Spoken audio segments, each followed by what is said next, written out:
While Need for Speed's release calendar has never slowed down, it's been a full 3 years since we've seen a game from the main team at EA's Black Box studio. Does this cinematic road trip have that new car smell, or does it stink like a drive past a dairy farm?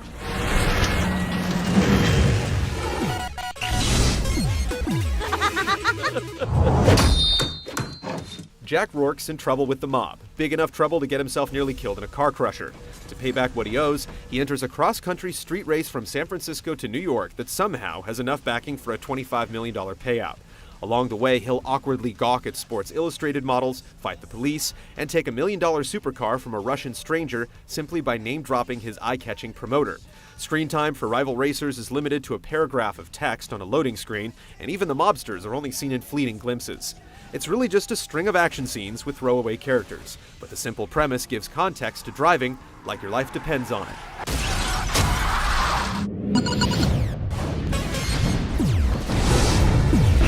What? Speak up! Las Vegas, top 150 or we're out. Okay, got it. The run is essentially one long race across America, but to prevent you from getting to New York at 100th place, each stretch of road has you aiming for a specific spot in the ranks. The map is separated into 10 stages with 3 to 5 races each. In addition to passing cars, you'll race against the clock to reach checkpoints and engage in one-on-one battles with tougher drivers, fighting to take the lead in a set amount of time. Autolog returns to compare times against friends, and every moment of the race you can see how you're doing in the upper corner of the screen. Between races, you can get a broader view with a personalized speed wall, and by the end, you'll clock in around 2 hours for the full run. That may sound short, but keep in mind that time doesn't include cutscenes, menus, or retries. That's 2 hours of pure road without laps or repetition. However, improving your times is cumbersome as the episodic structure doesn't let you repeat specific events. You'll have to replay a full stage with multiple races to set a new time, and you can't even skip cutscenes or QuickTime events, the latter of which are thankfully few and far between.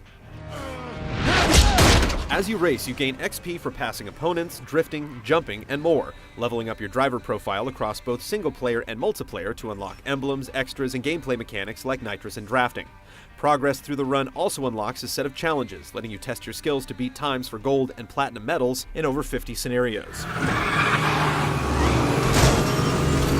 Multiplayer puts an emphasis on becoming part of a group, ranking your performance through playlists of 3 to 5 races.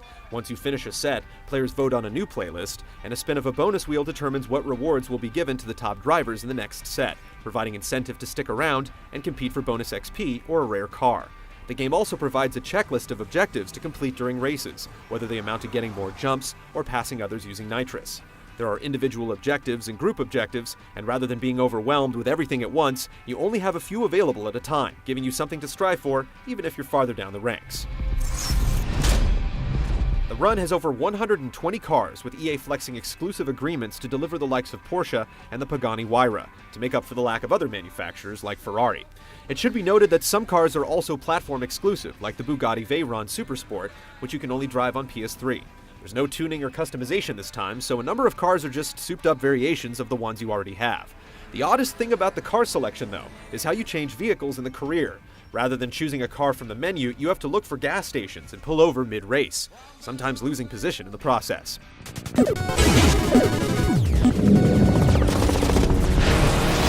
Yeah, go for a 1058.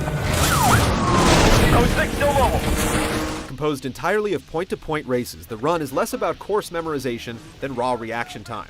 Whether you're dodging freeway traffic, skirting your way through a winding mountain pass, or finding a shortcut through farmland, the game is full of thrills. These are amplified in big set-piece moments that have you racing through dust storms and avalanches, but it's disappointing that a tornado never materializes from a threatening Midwest thunderstorm. The series' staple police chases have you trading paint with the authorities and threading through tricky roadblocks, but unlike past games, the run never escalates to spike strips or EMP blasts. Instead, midway through the game there are a handful of run-ins with mobsters and helicopters and SUVs. Rather than increasing the adrenaline, though, dealing with relentless machine gun fire and regenerating health only manages to feel annoying and unreasonable. Thankfully, it's a brief detour that's soon followed up by some of the best races in the game. Handling is straightforward, with cars fitting into muscle, tuner, or supercar classes. Taking tight corners can be a bit tricky, as you'll need to learn how to finesse the car through rather than effortlessly drifting around every switchback.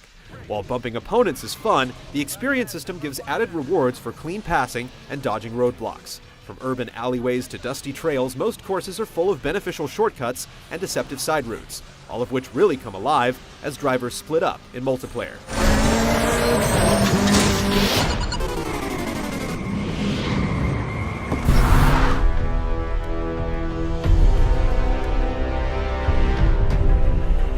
The Run offers a gorgeous view of America, from snowy mountain passes to the South Dakota Badlands and eastern forests with bright falling leaves. The visual journey never gets old. Up close, the technical details don't always hold up, as there are some gritty textures, low-detailed interiors, and poor performance in cutscenes. Pre-configured damage models can sometimes look like the cars went through a blender, but there's a joyous ballet of sparks and steel when you slam into oncoming traffic at full speed.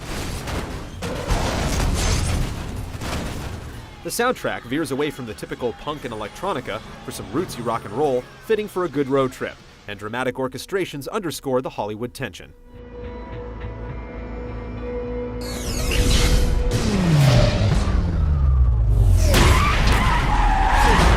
Need for Speed: The Run falters with its high-profile but underdeveloped plot, as well as some awkward design choices. However, it overcomes these potholes with courses that are a blast to drive, and simple multiplayer that keeps you hooked in.